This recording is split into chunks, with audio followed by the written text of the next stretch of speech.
आज आपण वाटाणा भात बनवणार आहोत किंवा याला तुम्ही पुलावही म्हणू शकता। त्याच्यासाठी मी 2 चमचे तेल घेतलेलं आहे। आता तेल छान आपण गरम करून घ्यायचं आहे। तेल आपलं छान गरम झालं की त्याच्यामध्ये मी 1 चमचा जिरा टाकून घेणार आहे व काही खडे मसाले टाकायचे आहेत। मी याच्यासाठी 2 वेलची घेतलेल्या आहेत। जर तुमच्याकडे मोठा तेजपत्ता असेल तर 2 टाकले तरी चालेल, माझ्याकडे छोटे आहेत त्यामुळे मी 3 टाकत आहे।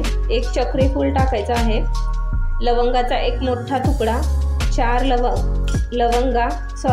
दालचिनीचे तुकडे टाकलेले होते। त्याच्यानंतर 4 लवंगा टाकायच्या आहेत व 4 ते 5 मिरे टाकायचे आहेत, काळी मिरी। हे टाकून आपण हे 1 मिनिटभर छान परतून घ्यायचं आहे आणि वेलची याच्यामध्ये टाकत असताना वेलची फोडून घ्यायची आहे। आता त्यानंतर आपला हा खडा मसाला छान आपण तेलामध्ये परतलेला आहे। त्याच्यामध्ये आता मी गाजराचे काप करून घेतलेले आहेत, तेही याच्यामध्ये टाकून घेऊयात। तुम्ही याच्यामध्ये कांदाही टाकू शकता।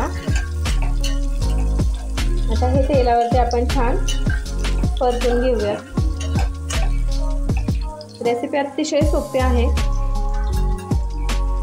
मी याच्यात सोबत मी अर्धी वाटी वाटाणा घेतलेला आहे।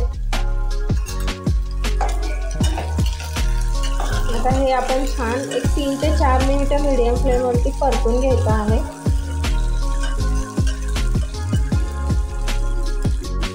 त्याच्याचमध्ये मी 1 मिरची तुकडे करून घेतलेले आहेत। तुम्ही मिरची तुमच्या आवडीनुसार कमी जास्त करू शकता। आता याच्यासाठी मी 1 वाटी तांदूळ घेतलेला आहे। 1 वाटी तांदळासाठी मी 2 वाटी पाणी याच्यामध्ये टाकून घेणार आहे।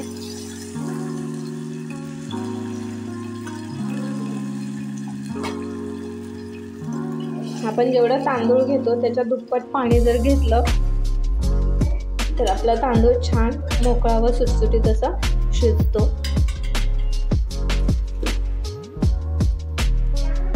आता याच्याच मध्ये मी थोडं चवीपुरतं मीठही टाकून घेते।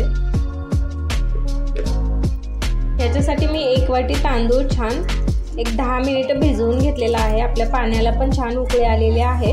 आता हा तांदूळ आपण याच्यामध्ये टाकून घेऊयात। आपण तांदूळ जर भिजवून घेतला तर आपला भात खूप छान मऊ होतो, त्यामुळे शक्यतो तांदूळ मध्ये किंवा साधा भात शिजवतो तेव्हाही तुम्ही जर शिजवून घेतला तर टेस्ट पण छान लागेल व मऊ लुसलुशीत असा भात खूप होऊन घेतलेला आहे।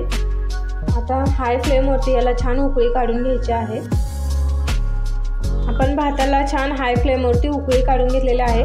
1-2 मिनिटं हा भात आपण असा शिजवून घ्यायचा आहे। आपल्या भाताला उकळी आलेली आहे। आता याच्यावरती आपण झाकण लावून घेऊया।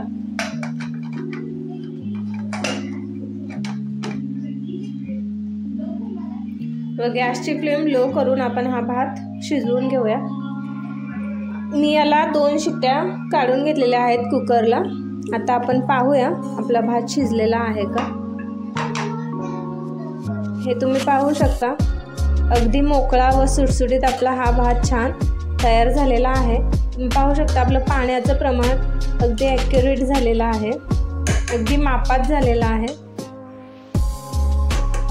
हा बनवायला सोपा आहे पण टेस्टला खूप छान आहे। तुम्ही नक्की घरी करून पहा आणि रेसिपी जर आवडली असेल तर चॅनलला सबस्क्राईब करायला प्लीज विसरू नका, कारण खूप मेहनतीने आम्ही हे व्हिडिओ बनवत असतो। हा मी प्लेटमध्ये छान भात काढून घेत आहे।